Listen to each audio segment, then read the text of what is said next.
Ahora sí, así como cuando iniciamos el servicio y le pedimos que dijera a su compañero, qué bueno que está en la casa de Dios, pues ahora yo creo que casi le pudiéramos decir al que está al lado, no me interrumpas porque voy a aprender de la palabra de Dios. No me interrumpas porque voy a escuchar la palabra de Dios. El tema que vamos a enseñar va ligado a la serie que acabamos de iniciar, que la serie es en rescate, en guardia y rescate por la familia. Es bien importante. ¿Cuántos aman la familia donde viven? ¿Aman a su familia? ¿Aman a sus papás? ¿Sus hermanos, sus hijos?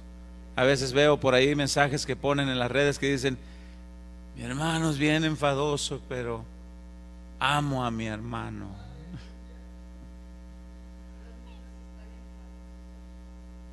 Ay, gloria a Dios, ya ve, ahí está. Están enfadosos, pero los amo. Bueno, también nosotros. Bueno, el tema de hoy es el tema número 2. Ponga mucha atención, por favor.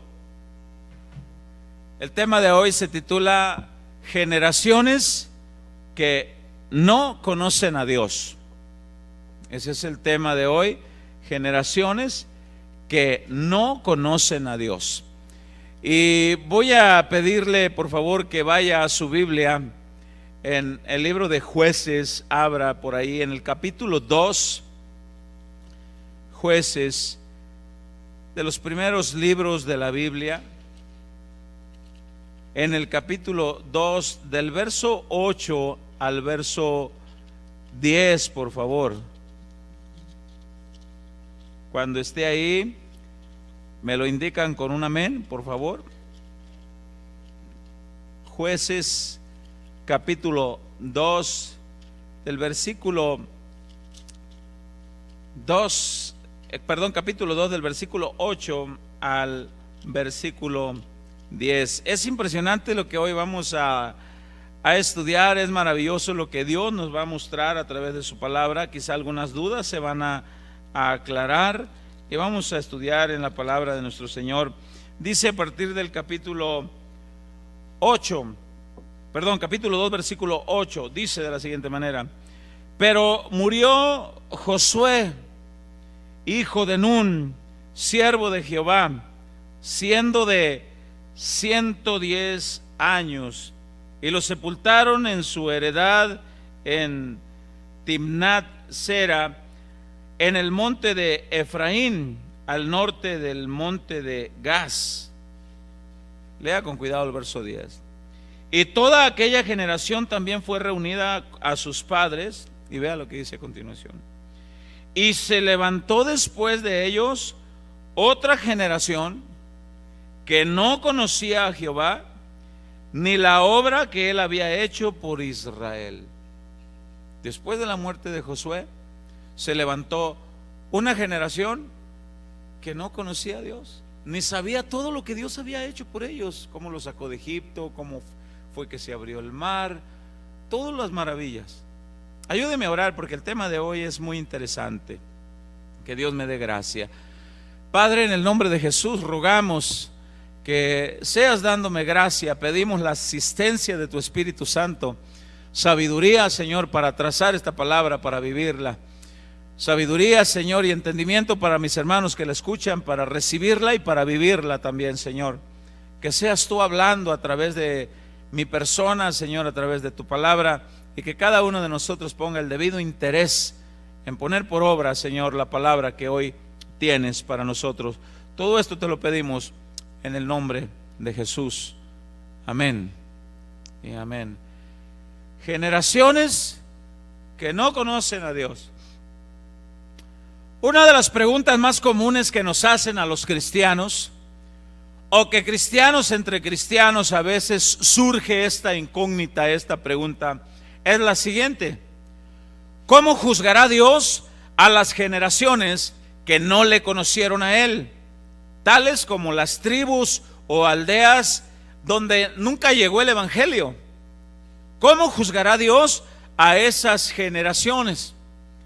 Quiero empezar respondiendo esta pregunta con la palabra de Dios para llegar al mensaje central de la familia en cada uno de nosotros. ¿Cómo juzgará Dios a estas generaciones? Entonces, la palabra nos muestra la respuesta en la misma Biblia. Quiero pedirle que vaya una vez más a la palabra en el libro de Romanos capítulo 1, en el versículo 18 al verso 25, y vamos a citar por lo menos dos citas bíblicas que nos responde cómo es que Dios va a juzgar a esas generaciones, tribus, incas, aztecas, o otro tipo de tribus, aldeas, etnias que están en otros países, Venezuela, Perú y en otro tipo de regiones. El capítulo 1 de la carta del apóstol Pablo a los romanos, en el versículo 18, a partir del verso 18 hasta el verso 25, ahí encontramos una de las respuestas, cómo es que Dios va a juzgar a este tipo de generaciones. En el verso 18 dice, el título dice la culpabilidad del hombre, pero vamos a leer, dice: porque la ira de Dios se revela desde el cielo contra toda impiedad e injusticia de los hombres que detienen con injusticia la verdad, porque lo que de Dios se conoce, ponga atención a esto, les es manifiesto, pues Dios se los manifestó. ¿Cómo? Como si estuvieran quizás en una región muy lejana. Vamos a ver qué dice el siguiente versículo. Porque las cosas invisibles de Él, su eterno poder y deidad, se hacen claramente visibles desde la creación del mundo, siendo entendidas por medio de las cosas hechas. Vea lo que dice al final del versículo 20. De modo que no tienen excusa. Verso 21. Pues habiendo conocido a Dios, no le glorificaron como a Dios, ni le dieron gracias. Bueno, ¿y cómo lo conocieron? Pues por medio de la creación. Hay un punto en que alguien se puede explicar y dice, bueno, ¿a quién se le ocurrió hacer un pajarito con una pluma de cada color? ¿A quién se le ocurrió? ¿Sabía que en lo más profundo de la mar, donde no entra ni un rayo de luz, sabía que hay un pez que tiene como una antena y tiene una lamparita? ¿Sabía usted que hay ese pez? Investíguelo. ¿A quién se le ocurrió hacer un pez con una antenita y una lamparita ahí? Esos peces viven ahí.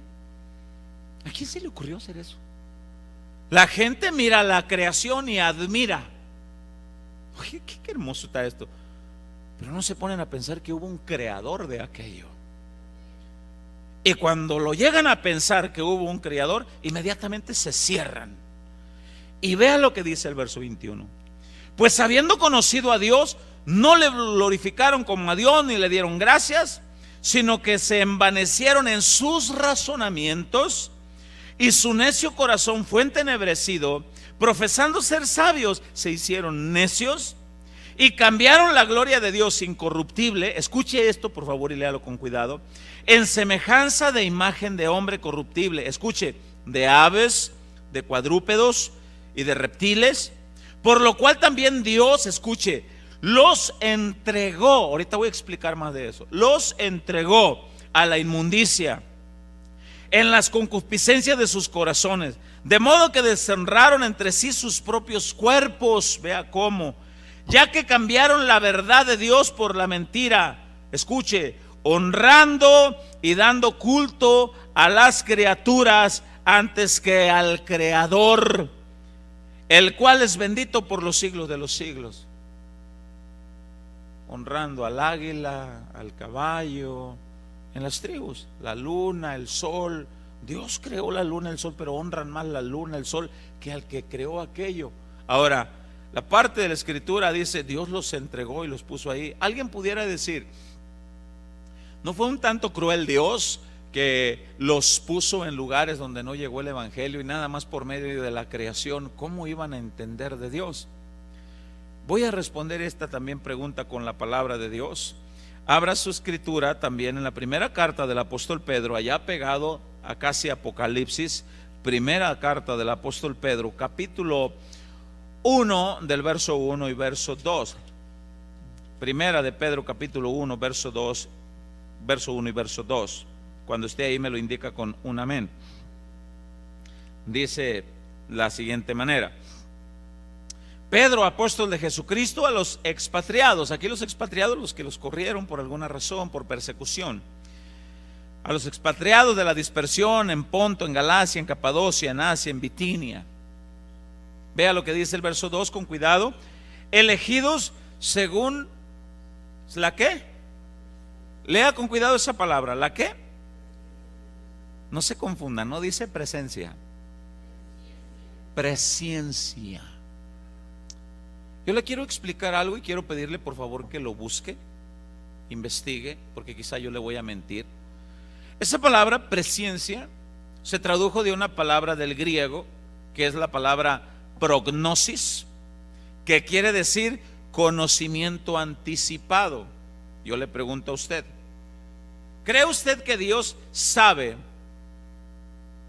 que los niños que hoy nacieron en cualquier parte del mundo, cree usted que Dios sabe que esos niños al crecer, algunos le van a obedecer a Él y otros no? Sí, eso se llama presciencia, conocimiento anticipado.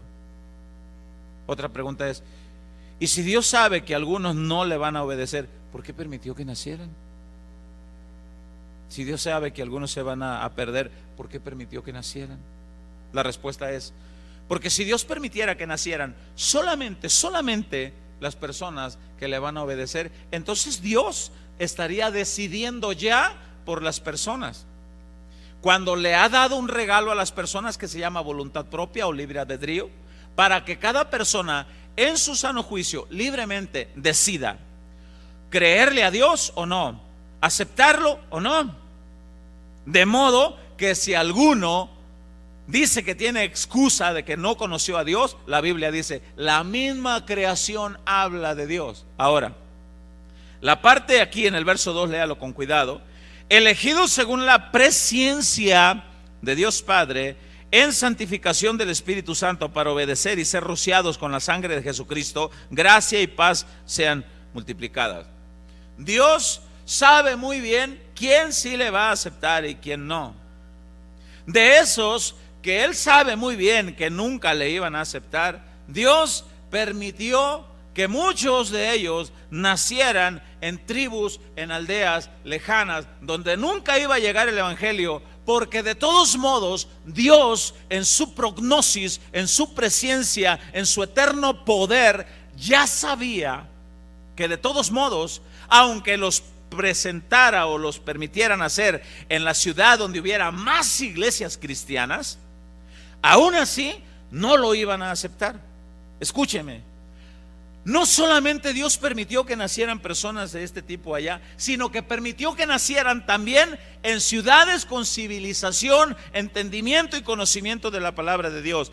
Y aún dentro de estas ciudades hay gente que no conoce a Dios, aún teniendo la creación, aún teniendo una iglesia cristiana cada esquina de la colonia, aún teniendo familiares cristianos dentro de su familia. Aún así hay mucha gente que no conoce a Dios. Pero vamos a ver en qué entorno el mensaje de Dios está puesto. Dios en su soberanía, en su eterno poder, Él coloca a las personas, Él permita que nazcan en cualquier parte del mundo donde Él quiera, donde Él. De manera que las personas, donde quiera que estén, dice la Biblia, nadie tendrá excusa. Nadie, dice la palabra de Dios. Ahora, estas personas alejadas de Dios, de la civilización, escúcheme lo que le voy a explicar, como ya lo expliqué hace un momento, no son las únicas generaciones que no conocen a Dios. No son las únicas. La Biblia habla de generaciones que han estado en medio de poblaciones, entre ciudades donde hay civilización conforme al tiempo que había, era la civilización de aquel tiempo, de personas de la civilización del tiempo de hoy, de este tiempo. Habla del tiempo de la palabra de Dios que estuvieron en poblaciones Estuvieron entre familias que conocieron a Dios y no conocieron a Dios. Aquí la palabra de Dios nos va a mostrar una parte de la responsabilidad del hombre. El hombre es responsable de lo que escucha, de lo que cree. El hombre es responsable. Cada quien es responsable si le cree a la Santa Muerte. Cada quien es responsable si le cree a Malverde, si le cree a cualquier otro personaje. Cada quien es responsable porque cada quien voluntariamente decide en quién creer. Si lo creyó por lo que la abuela le dijo, por lo que el amigo, por lo que el compadre o por lo que la Biblia dice. Cada quien es responsable. Nadie tendrá excusa al final cuando la persona muera. Nadie tendrá excusa delante de Dios. Fue la decisión tuya. Fue la decisión de tus padres. Fue la decisión de tu tío. Es la decisión tuya. ¿Crees lo que la Biblia dice? ¿Crees que Jesucristo murió en una cruz en rescate para darte salvación? Es tu decisión seguirle o no. Es tu decisión venir a la casa de Dios, seguir los estatutos de la palabra de Dios o no. Es tu decisión. Nadie te va a obligar. En esta congregación no se le obliga a nadie, pero es mi responsabilidad como pastor enseñar lo que la Biblia dice y que la palabra de Dios caiga en los corazones conforme usted esté dispuesto a recibirla. Pero algo debes de saber: el último día de tu vida, cuando mueras, te enfrentarás a lo que dice Hebreos 9:27. Es necesario que el hombre muera una sola vez y después de esto, el juicio. Todos seremos juzgados, nadie tendrá excusa. Pero es la parte de la responsabilidad de lo que tú escuchas, es la parte de la responsabilidad de lo que lees, de lo que investigas. Pero escúcheme bien, hay una parte de responsabilidad en los padres que sí conocemos a Dios. Y ahí hay algo donde yo me voy a enfocar, como la serie En Guardia y Rescate por la Familia. Y ponga mucha atención, por el amor de Cristo, que Dios me ha venido inquietando con estos mensajes por un tiempo atrás. Si tú, padre de familia, conoces de Dios, conoces de Jesucristo, conoces de la gracia redentora de Cristo, sabes de que Cristo es el único que salva, el único que da vida eterna, y no te preocupas por proyectarle el mensaje a la generación que Dios te ha permitido en tu casa, daremos cuentas de ello. La razón por la que la generación después de Josué no conoció a Dios, gran parte de ello, no tenían excusa porque la misma creación habla, pero gran parte de la culpa, el por qué no conocieron de Dios, fue por la negligencia de los padres, que no cumplieron con su compromiso de hablarles de Jesucristo, de hablarles de la palabra, de hablarles del Señor, de proyectarles el mensaje, de estar ahí al pendiente de sus hijos. La negligencia de los padres. No cumplieron con lo establecido en Deuteronomio capítulo 6 del verso 1 en adelante. Yo le pido que vaya ahí a la escritura. Deuteronomio capítulo 6 es parte de la escritura que nosotros estuvimos estudiando en el estudio pasado. Deuteronomio capítulo 6 del verso 1 en adelante. Y vamos a avanzar rápido porque traigo bastantes citas bíblicas para abundar y confirmar lo que la escritura dice, lo que Dios, lo que el mensaje del Señor está para nosotros hoy, esta tarde. Padres, varones de Dios, padres de familia, principalmente el mensaje de hoy es para ustedes, es para mí. Papá, esposo que estás aquí, madre de familia que estás aquí, el mensaje de Dios es para ti, para que cuides y guardes, para que estés en guardia y defensa por la nueva generación que Dios te dio, si tus hijos, si tus nietos, o por los hijos que vendrán, los que están por casarse. Pongan mucha atención, por el amor de Cristo. Dice en el capítulo 6 verso 1: estos pues son los mandamientos y estatutos y decretos que Jehová vuestro Dios mandó que os enseñasen, para que los pongáis por obra en la tierra en la cual pasáis vosotros para tomarla, para que temas a Jehová tu Dios, guardando todos sus estatutos y sus mandamientos que yo te mando, tú, tu hijo, el hijo de tu hijo, todos los días de tu vida, para que tus días sean prolongados. Oye pues, Israel, y cuida de ponerlos por obra para que te vaya bien en la tierra que fluye leche y miel, y os multipliquéis como te ha dicho Jehová, el Dios de tus padres. Oye Israel, Jehová nuestro Dios, Jehová uno es. Y amarás a Jehová tu Dios de todo tu corazón y de toda tu alma y con todas tus fuerzas. Ponga atención a lo que sigue. Y estas palabras que yo te mando hoy estarán sobre tu corazón, y las repetirás a tus hijos, y hablarás de ellas estando en tu casa, andando por el camino, al acostarte y cuando te levantes. Y las atarás como una señal en tu mano, y estarán como frontales entre tus ojos, y las escribirás en los postes de tu casa y en tus puertas.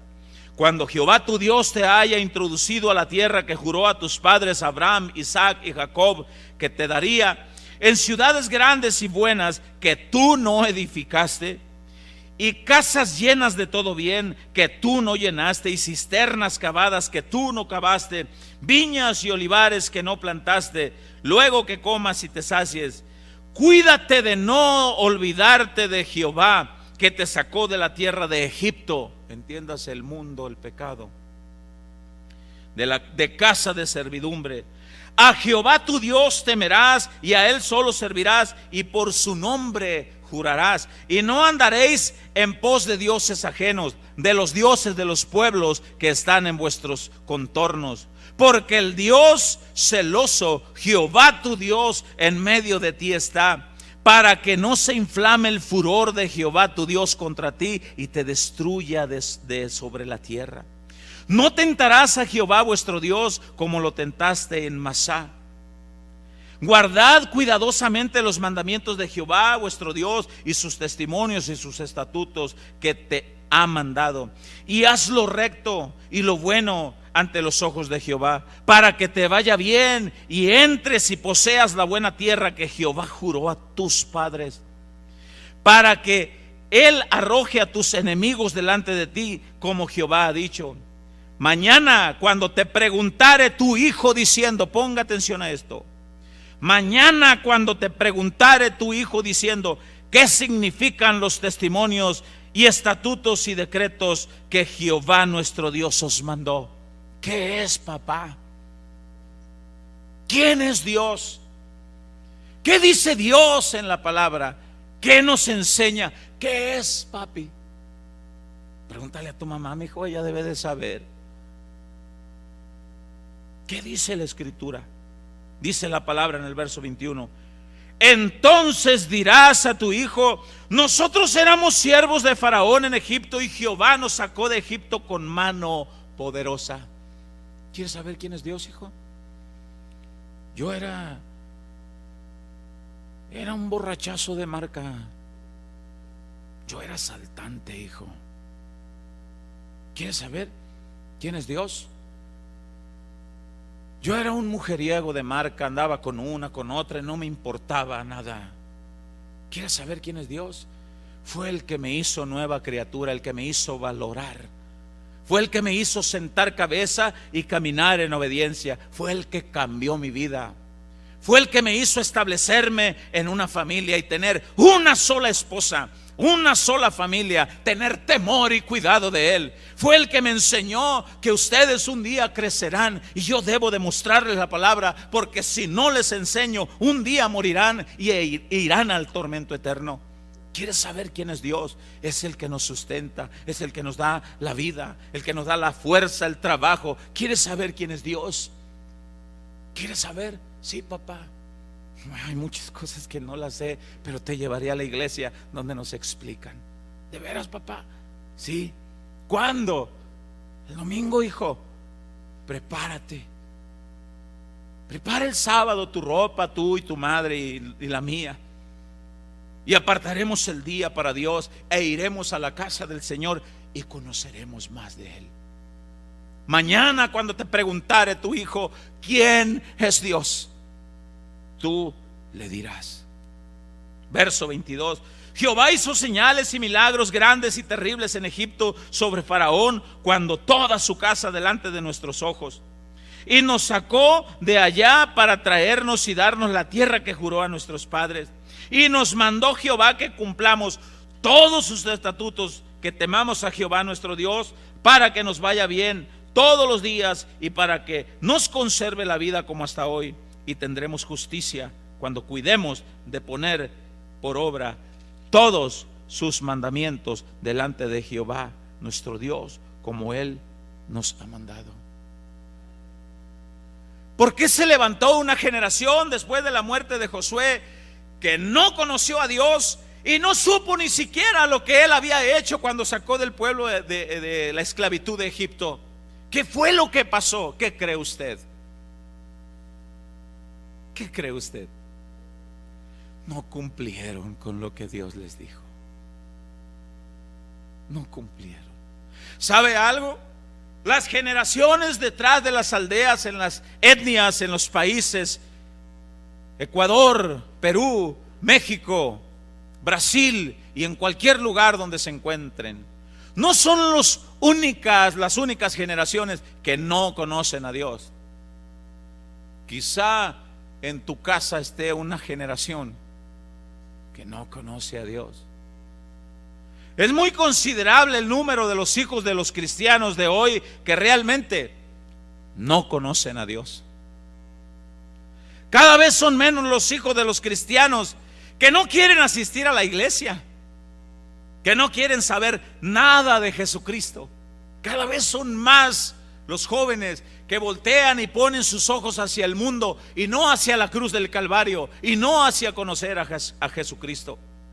¿Será que hay negligencia en algunos padres de familia que sí conocemos y hemos conocido las grandes maravillas de parte de Dios? ¿Será que hay negligencia hasta el día de hoy en algunos padres de familia? Quizá la historia desde los tiempos de Josué hasta el día de hoy quizá no es muy diferente, quizá tiene mucha similitud. La Biblia nos habla de muchas cosas que aprender.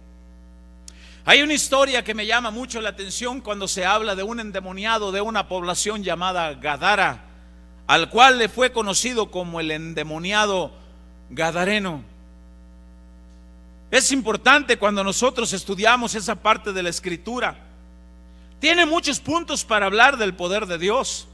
Esa historia nos puede hablar de salvación, de misericordia, de liberación, de demonología, del carácter y los planes perversos de los demonios.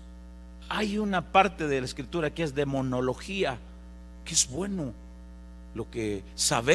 es bueno saber, pero no irse al otro extremo de tal manera de demonizar todo. Esa historia nos habla de todo eso: salvación, misericordia, liberación, demonología, restauración y nueva criatura.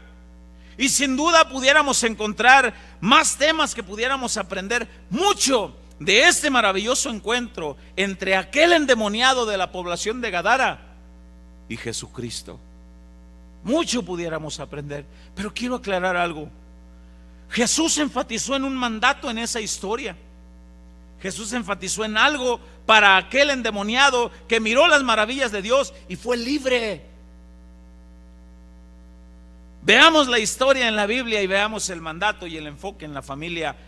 Busque el Evangelio de Marcos, si no estoy equivocado. Si no, ahorita buscáramos Lucas 8. Marcos capítulo 5. Mateo.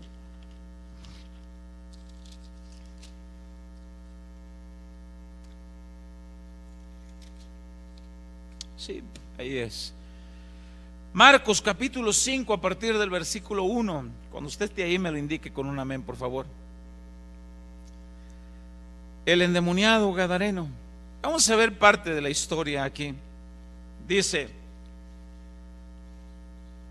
Marcos capítulo 5 del verso 1 en adelante. ¿Estamos todos ahí? Porque no quiero que se pierdan. Vinieron al otro lado del mar, a la región de los Gadarenos.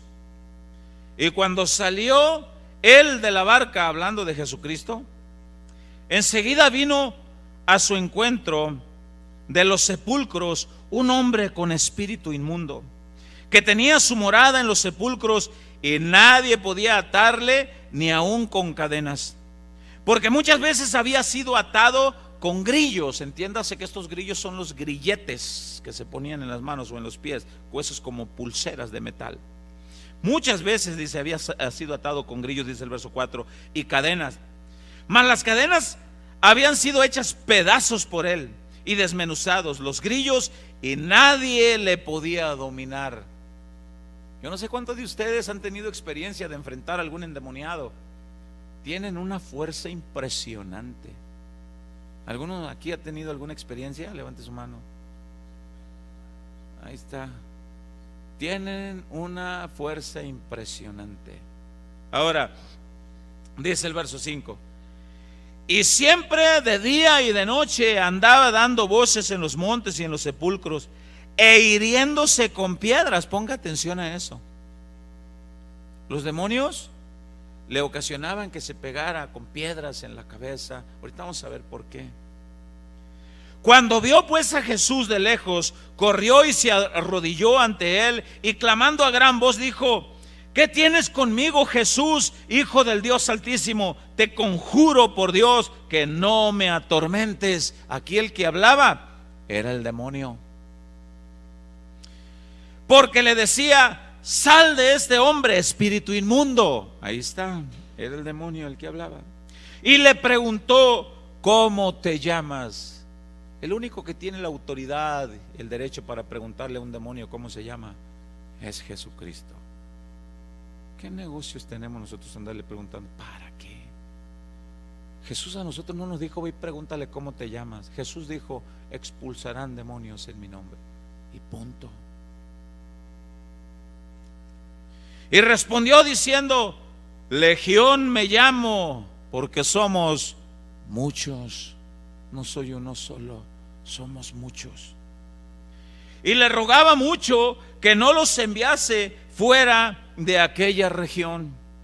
Estaba allí cerca del monte un gran hato de cerdos paciendo, entiéndase, alimentándose, muchos cerdos. Y le rogaron todos los demonios, diciendo: envíanos a los cerdos para que entremos en ellos.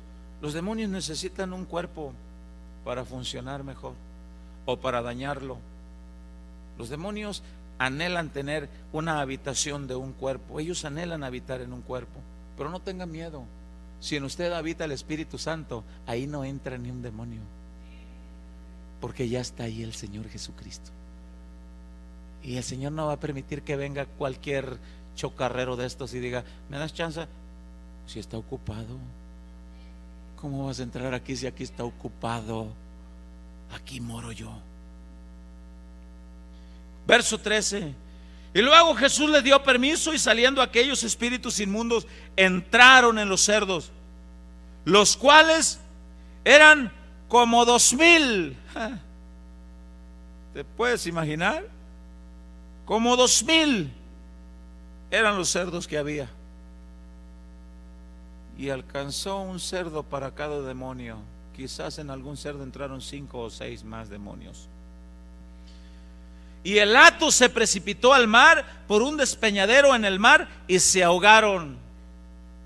¿Sabe qué era lo que querían hacer los demonios con el endemoniado de Gadara cuando se golpeaba con las piedras? ¿Sabe cuál era el propósito de ellos? ¿Ya entendió? Que se matara, que se suicidara, para que no conociera a Cristo y así se fuera al infierno. Y los que apacentaban los cerdos huyeron y dieron aviso en la ciudad y en los campos, y salieron a ver qué era aquello que había sucedido. Vienen a Jesús, ponga atención a esto. Vienen a Jesús y ven al que había sido atormentado del demonio y que había tenido la legión. ¿Cómo lo hallaron? Sentado, vestido, en su juicio cabal, y tuvieron miedo. O sea, le tuvieron más miedo cuando estaba sentado cabal y en su juicio que cuando estaba endemoniado. Oye, ¿qué no es el endemoniado? Sí, ya no anda desnudo. Oye, trae ropa. Oye, ¿cómo estás? Buenos días, estoy bien, ¿y ustedes? Oye,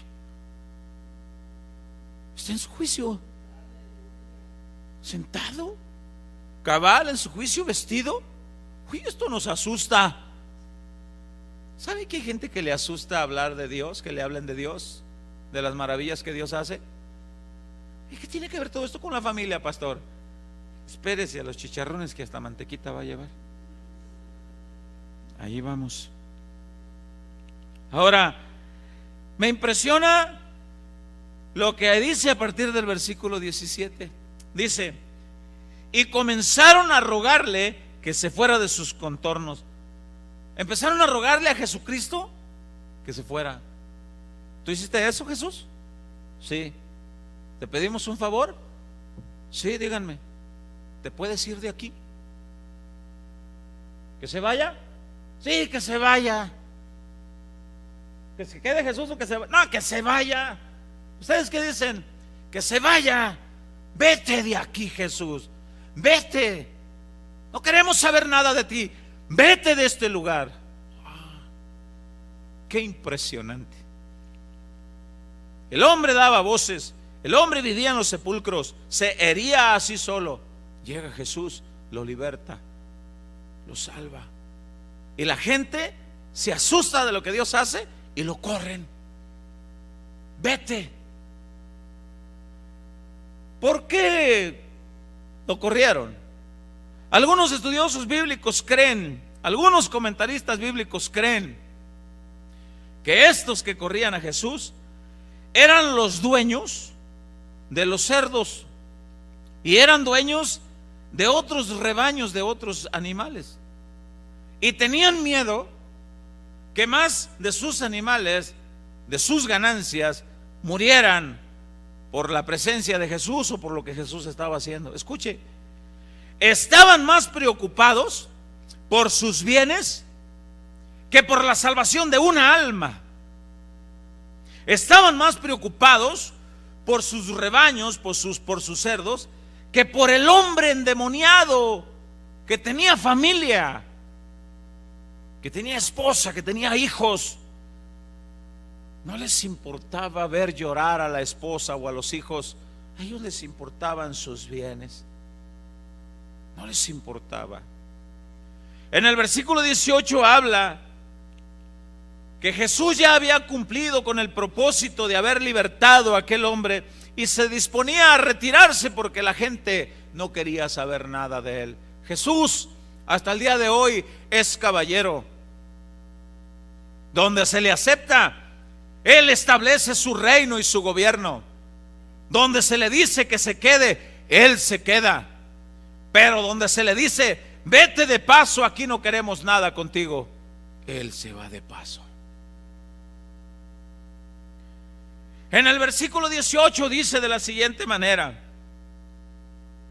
como ya se iba, como lo habían corrido, al entrar él en la barca, el que había estado endemoniado le rogaba que le dejase estar con él. ¿A dónde vas, Señor? Ya me voy. ¿A dónde? A seguir haciendo la obra que el Padre me encomendó. Señor, si estos no quieren que te quedes aquí, si a ellos no les interesa, ¿me dejas ir contigo? Te lo ruego, ¿me dejas? Y Jesús le dijo que no. Pero se lo dijo por una razón importante de peso. Quiero que la lea en el versículo 19. Mas Jesús no se lo permitió. Y ponga atención por favor a lo siguiente. Sino que le dijo: vete a tu casa, a los tuyos, y cuéntales cuán grandes cosas el Señor ha hecho contigo y cómo ha tenido misericordia de ti. Vete a tu casa, a los tuyos, cuéntales. las maravillas y misericordias, como Dios ha manifestado su gracia y su misericordia contigo. Háblales a tu casa, a los tuyos. ¿Con qué frecuencia nosotros contamos a los de nuestra casa las maravillas que Jesucristo ha hecho con nosotros? Padre de familia que estás aquí, madre de familia, ¿con qué frecuencia les has hablado a tus hijos de dónde te rescató el Señor? ¿Le has hablado alguna vez a tus hijos y les has dicho: hijo, siéntate, quiero hablarte de algo? Dime, pa. Si Cristo no reinara en mi vida, quizá yo ahorita estuviera muerto. Y sin Cristo, lo más triste es que no estuviera muerto. Lo más triste es que estuviera en el infierno y por una eternidad. Pero voy a contarte algo. Cuando Cristo me libertó, vino la paz a mi vida, y he visto su gracia y las maravillas que ha hecho en mi vida. Y desde entonces no cesaré de contar las maravillas que Él ha hecho en mi vida.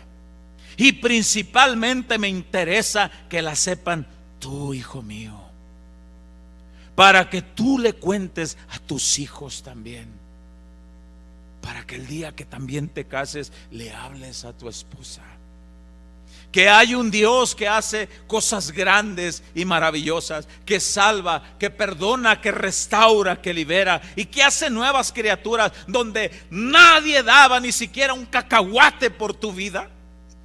Cristo entregó hasta la última gota de su sangre y dio su vida por ti, y te hizo nueva criatura, y te estableció en una familia, y te dio una esposa, y te dio unos hijos, te dio un esposo, te dio descendencia, te dio heredad, te dio su espíritu, te dio su palabra para que la transmitas, para que la proyectes a tu familia, a tu hijo, al hijo de tu hijo,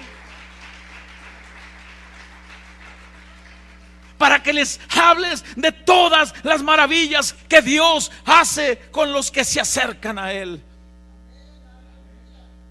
Mi pregunta es: ¿la generación de tu casa conoce a Dios? ¿Has cumplido? Señor, es que yo no sé por qué mis hijos no quieren acercarse a ti. Padre, es que yo no sé por qué mi esposa o mi esposo no quiere acercarse a ti. Y Dios pudiera responderte y decirte: hijo, ¿has cumplido con lo que te he mandado?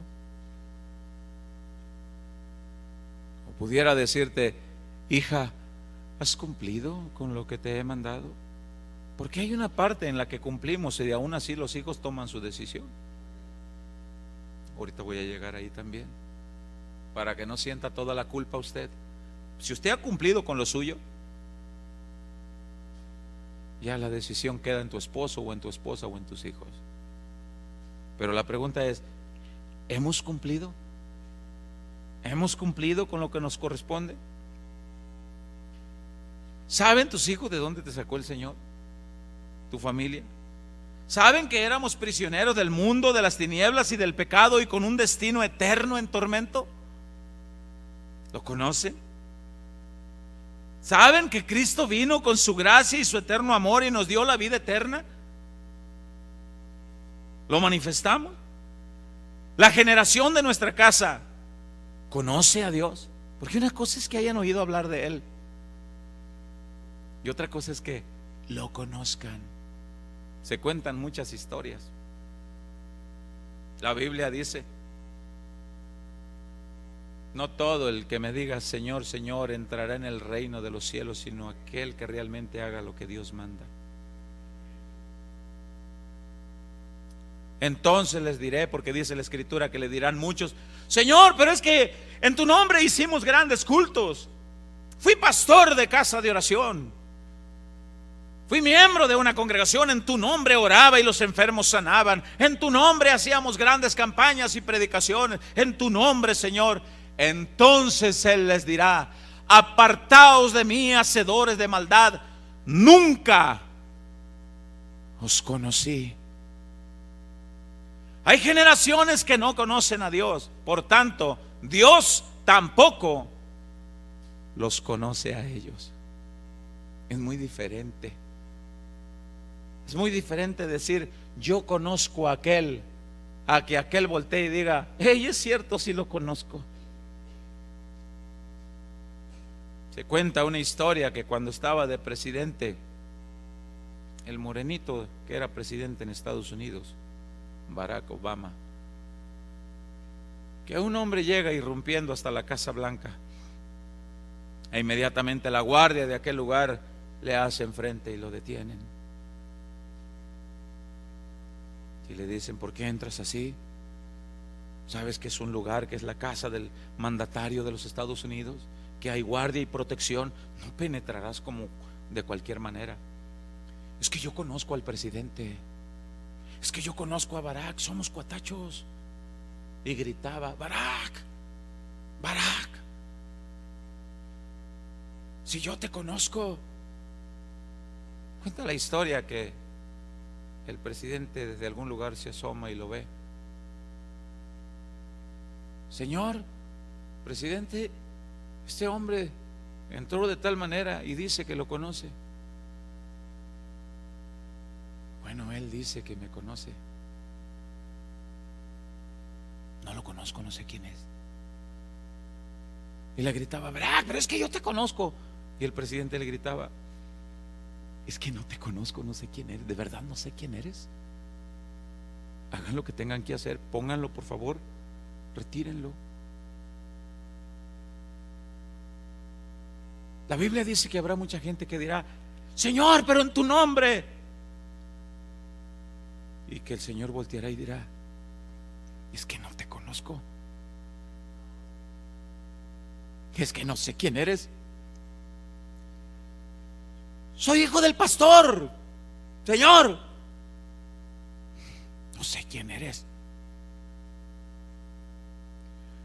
Soy hijo de los hermanos que eran líderes en la congregación, Señor, no te conozco, no sé quién eres. Señor, somos nosotros, los jóvenes que íbamos a las reuniones, somos nosotros los hijos de los hermanos que iban ahí. No sé quiénes son. ¿De quién dices que eres hijo? Del hermano fulano. ¿Le hablaste de mí? ¿Cumpliste con tu papel? ¿Le presentaste mi palabra? ¿Le hablaste de la salvación? Herencia de Jehová son los hijos. ¿Cuidamos la herencia de Dios? ¿Hay generación que conoce a Dios en nuestra familia? ¿O no?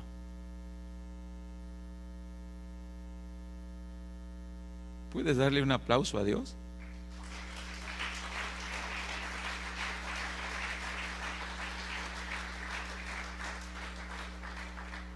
Es que sí me ponen nervioso con tanta seriedad.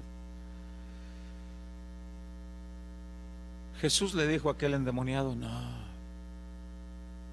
tienes algo que hacer. ¿Qué, Señor?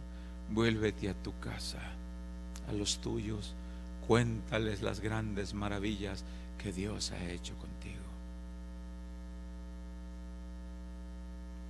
¿Le cuentas? Bien. El deber de los padres cristianos es siempre enseñar a nuestros hijos el camino que deben seguir, mostrándoles cómo se camina. Vuelvo a repetir esto.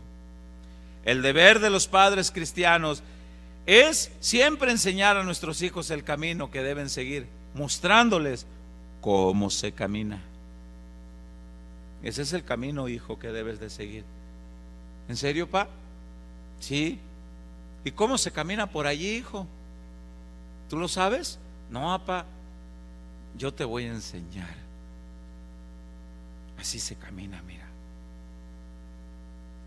Voy a contar algo sin algún afán, algún alarde.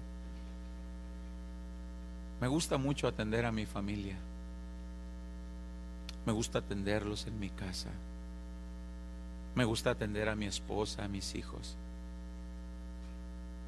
Y volteo con mi hijo y le digo: cuando te cases, trata de atender a tu esposa como atiendo a tu madre. Cuando tengas hijos, escúchalos y aconséjalos como nosotros aconsejamos a ti. Hija, sí, papá, el día que te cases, si tu esposo te trata la mitad de lo que yo trato a tu esposa, a tu madre, será un buen esposo. Si tu esposo te cuida a la mitad de lo que yo cuido a tu madre, será un buen esposo. Por eso, hijos, cuídense bien en quién ponen los ojos. Está bien guapo, ma. Está bien guapa, ma. Sí, pero a lo mejor tiene cola.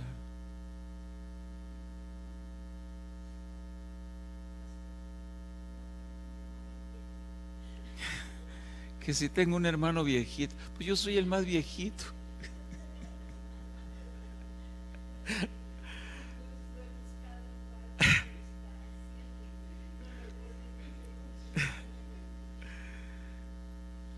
Hijos,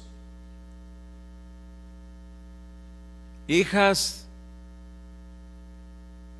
que están aquí, ¿les gustaría que sus esposos las trataran igual como tu padre trata a tu madre? Y volteo a ver algunas hijas. ¿Les gustaría?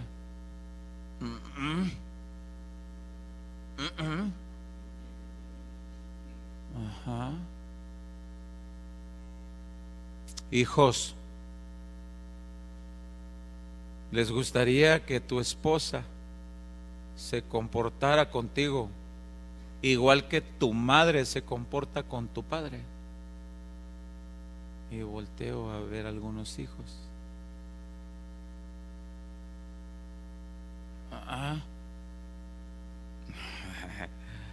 Zafo.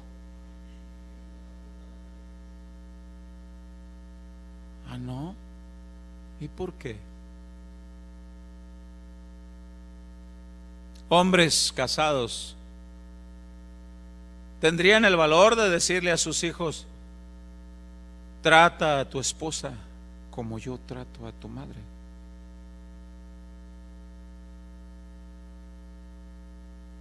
Uno que otro varón veo que nomás hace. Madres de familia que están aquí, ¿se atreverían a decirle a sus hijas: cuando te cases, condúcete con tu esposo como yo me conduzco con tu padre? ¿Se atreverían, madres? Y volteo a verlas.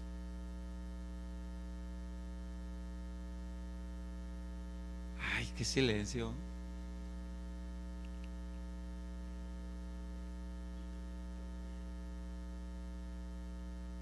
¿Ve usted por qué muchas generaciones de cristianos no conocen a Dios?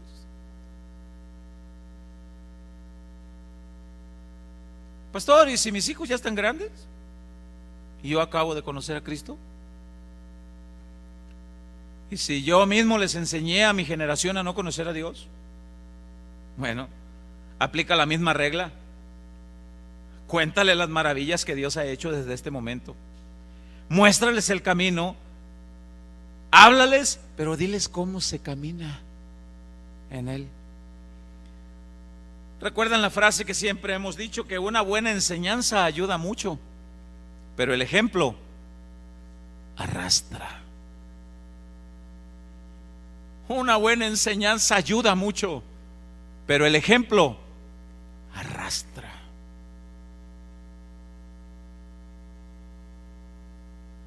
¿Estás guiando a tus hijos a un matrimonio estable? ¿Estás guiando a tus hijos a un matrimonio de fe, de paz en Cristo Jesús? De amor, de tranquilidad. Veo por aquí algunas parejitas que andan ahí entre que me enamoro y me enamoro más. Ok. Si Cristo reina en sus vidas, ya la tienen hecha. Si tienen a Cristo, tienen todo. Si no tienen a Cristo, no tienen nada. Aunque esté guapo el plebe, aunque esté para Miss Universo la muchacha.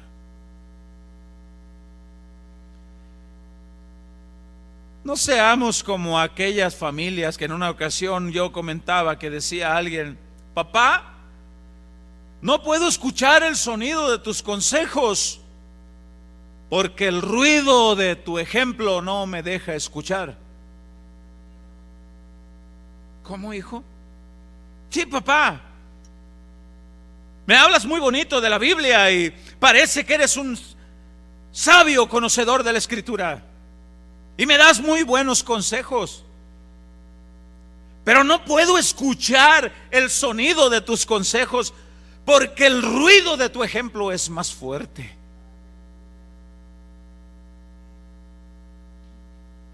El mundo tiene un proverbio parecido que dice: candil de la calle y oscuridad de la casa.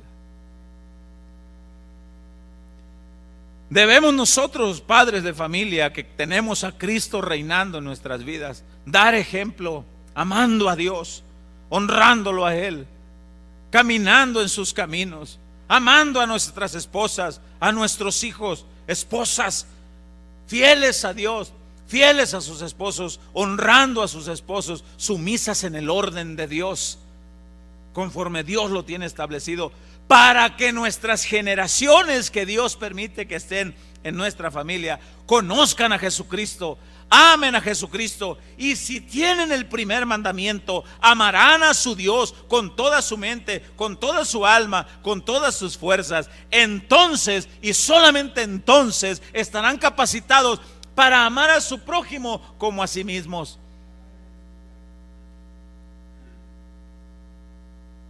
Voy apuntando para el final. Abra su Biblia en el Salmo 78.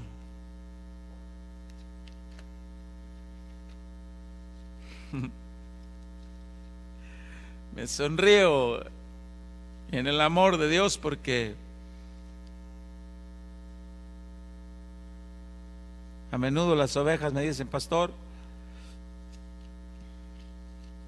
cuando platicamos con usted se expresa de una manera, pero cuando abre la Biblia allá arriba,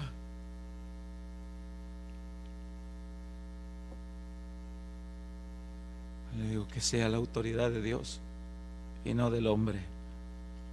Salmo 78 del verso 1 en adelante.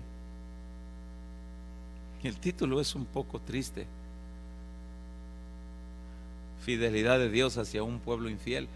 Esta es la parte de la Biblia cuando Dios le habla al pueblo de Israel y le dice: todo esto hice y te mandé que hicieras y te dije que tú cumplieras, y todo eso hago yo, y tú no cumples tu parte. Cualquier parecido con la realidad, cualquiera de nosotros, pues será quizá mera coincidencia. Dice: escucha, pueblo mío, mi ley, inclinad vuestro oído a las palabras de mi boca.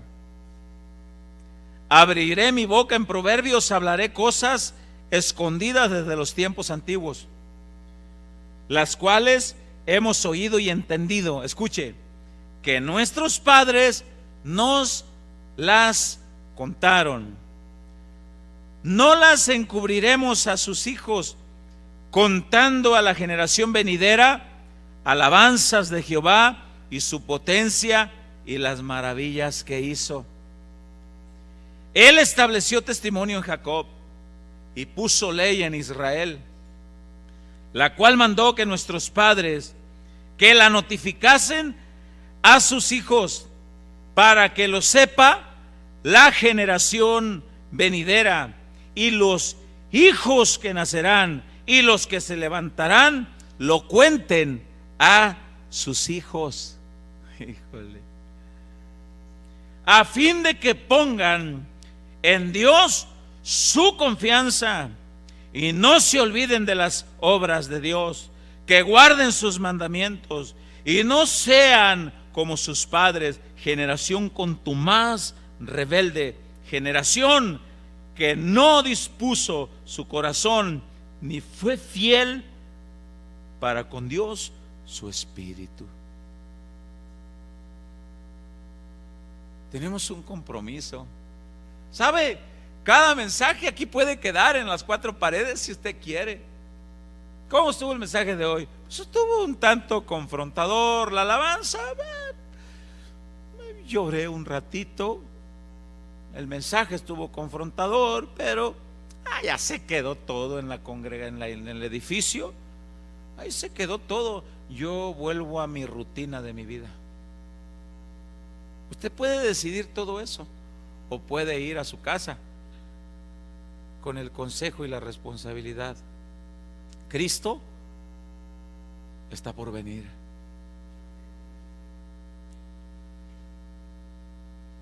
¿Qué le vamos a llevar en nuestras manos?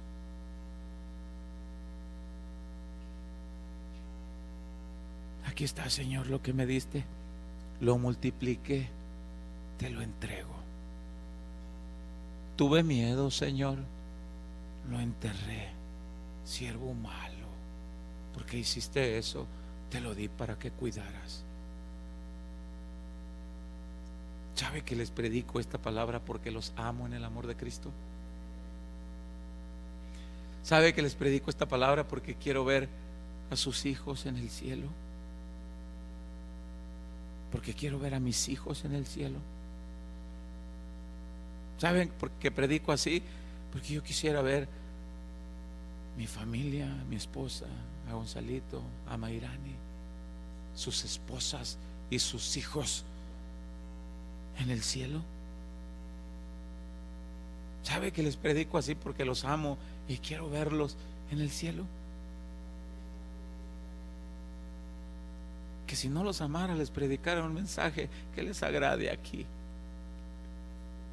Mas no me llamó a eso el Señor. Me llamó a cuidarlos, a prepararlos para el regreso de Jesús, a predicarles la palabra de Dios, para que presenten a Jesucristo en sus casas, a sus familias y a sus hijos, para que cuando Cristo venga pueda ser levantado junto a los tuyos. Pero al final es tu decisión. Yo sé que sí. Amén. Por eso, cuando hablamos de una generación que no conoció a Dios, a veces nos remontamos a las tribus. Oye, pastor, ¿cómo juzgará Dios a las generaciones que no conocieron? Ok, bien, te explico. Mira, aquí dice: es que hay generación que no conoce a Dios. Sí. Oye, pero ¿te has puesto a pensar que quizás tú estés en una generación que no conoce a Dios? Pero es que voy a la iglesia. El diablo también va. Pero es que voy a la iglesia. Sí, también sus ministros se disfrazan como ángel de luz.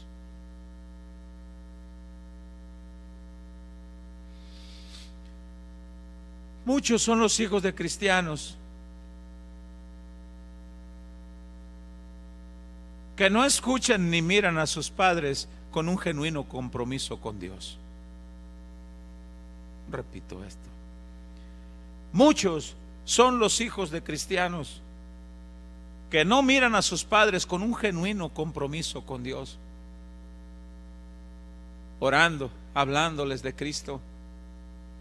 Les repito, hay familias que ni siquiera oran por los alimentos. Se sientan y, oye, ¿y quién te lo dio? Oye, ¿y quién puso el pan en tu mesa? Oye, ¿y quién te dio la gracia y la fortaleza para trabajar? ¿Quién te dio la vida para que te levantes en la mañana y vayas a tu trabajo? ¿Quién te guardó de todo mal para ir y volver? ¿Quién le dio fuerza a tu esposa para que cocinara aquel alimento con paz y amor, esperando que venga su esposo y sus hijos? ¿Quién les dio todo eso? ¿No fue acaso Dios? Y no podemos darle ni siquiera una acción de gracias por el pan que está en la mesa.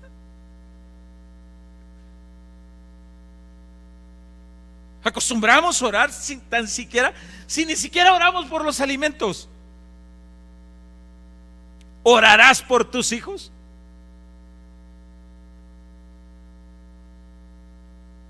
Es tiempo de que se levante una generación que se fortalezca en Cristo para que la generación venidera, tú no sabes lo que van a vivir tus hijos. El tiempo es malo y va en aumento. Tú y yo vamos para viejos y vamos para el hoyo. Y si estamos en Cristo, vamos a sus brazos. Pero ¿sabes en qué mundo se van a quedar a vivir tus hijos? ¿Sabes qué es lo que van a enfrentar tus hijos? ¿Están preparados tus hijos con la fe en Jesucristo para enfrentar el mundo venidero? ¿Están fortalecidos en el Señor, aprendiendo a orar, a leer la Biblia, a que vayan a la casa de Dios con alegría y con gratitud? ¿O vienen refunfuñando y diciendo: otra vez a la iglesia más, y tú sabes que me quiero quedar en el PlayStation? Otra vez a la iglesia más, ¿me puedo quedar aquí? ¿O tienen ganas de estar también en la casa de Dios? ¿Te ven a ti como padre que le pones ganas o no? Otras nuevas generaciones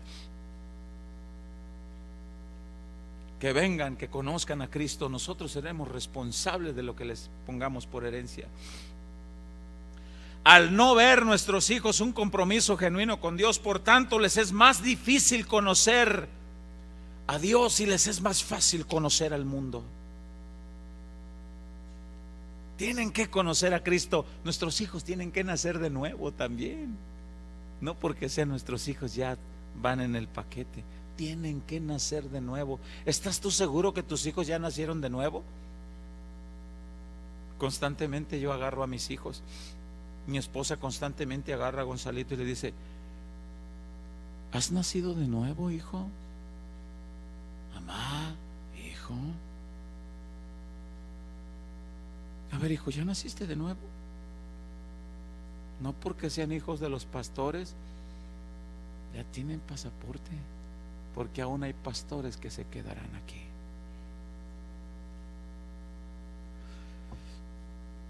Otras nuevas generaciones, habiendo escuchado de sus padres y visto su compromiso, este es el otro lado de la moneda, que habiendo visto el compromiso de sus padres, aún así muchos no seguirán sus pasos, pero tú cumplirás con lo tuyo. No dejes de orar por tus hijos. No dejes de orar por tus hijos. Otros, aunque escuchen y vean que sus padres estén comprometidos con Dios, aún así decidirán no conocer más de Dios, pero tú cumplirás con lo tuyo. Pero cuando no, la pregunta aquí es: ¿cuál es tu caso? Cada quien y Dios. Pero sabe que no todo está perdido. Sabe que aún hay tiempo. La ira de Dios se acerca. El tiempo de la gracia está por terminar. ¿Estamos listos para rendir cuentas a Dios por nuestra familia? Yo quiero orar por esos padres que asumen la responsabilidad delante de Dios de instruir a sus hijos, que conozcan a Cristo, cuidarlos del mal. Yo quiero orar por ustedes y a su vez ustedes oren por mí, y obviamente orar por todos los hijos. ¿Pueden pasar otra vez por familia? ¿Pueden pasar por familias?